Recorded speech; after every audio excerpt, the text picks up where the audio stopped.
ننګرهار کې د نیالګي کینولو ملي کمپاین پیل شو. د مسؤلینو په خبره دغه کمپاین چې د نیالګي کینوي او د چاپیریال ساتنه وکړي تر عنوان لاندې دی د دې ولایت چاپیریال ساتنې عمومي ریاست او رها مؤسسې په همکاري پیل شوی. هدف یې د هوا د ککړتیا مخنیوي او د چاپیریال سمسورتیا ده. د چاپیریال ساتنې ملي ادارې عمومي رئیس الحاج مولوي متي الحق خالص وایي سکهال بعد دغه کمپاین په ترڅ کې هیواد کې 25 میلیونه میوه لرونکي او غیر میوه لرونکي بوټي کینول شي.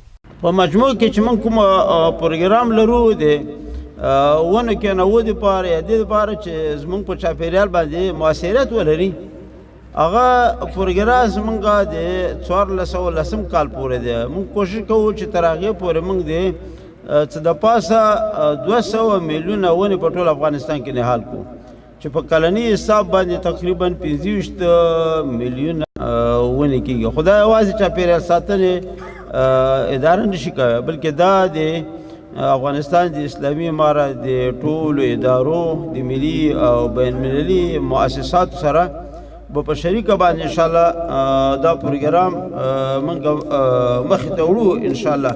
د ننګرهار د چاپیریال ساتنې رئیس قاری احسان الله مختار د نیالګیو کینول د چاپیریال پاکوالي لپاره اړین بولي او نوموړي د ښاروالۍ له مسؤلینو او خلکو غواړي چې د نیالګیو په ساتنه کې همکاري وکړي. بلخوا د ننګرهار ښاروالۍ مسؤلین او عام خلک هم د نیالګیو د ساتنې او پالنې ډاډ ورکوي. وایي موږ په تیر کې هم د نیالګیو ساتنه کړې او په راتلونکي کې هم د نیالګیو د بقا لپاره کار کوو. نو کوم د نیالونو چې کېښودل کېږي په دې ساحه کې موږ د هغې د حفظ او مراقبت او د هغو د اوبو دغه د ساتنو په مخه باندې خپل ټیم لرو چې هغه به په وخت سره هغې ته رسیدګي کوي.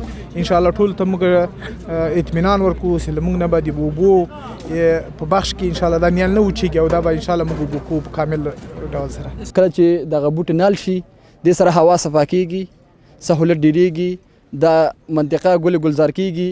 یو خلک راتلی شي دغلته چکر دپاره چې منطقه د شنه وي هر سړی وروره خوند اخلي.